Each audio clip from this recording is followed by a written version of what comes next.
Welcome back, YouTube, to a really quick turkey gravy recipe. This company's really good. Been in business since 1868. Here's the directions, and we'll go right to it. All right, YouTube. Put your pan on medium. You want to take a cup of water, and you want to take that gravy mix, stick it in there, and you want to get a whisk. Keep whisking this till it all comes together, and then you're going to want to bring this to a boil. So just keep whisking this. Like I said, you see the color of this, and let this come to a boil.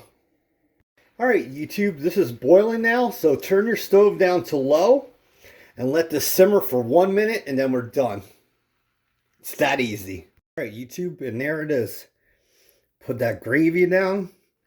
And look at that. Look how good that is. I'll put in the description a link to this product. It's only $1.69. Thanks for visiting. Talk to you soon. Bye-bye, Dan Soy.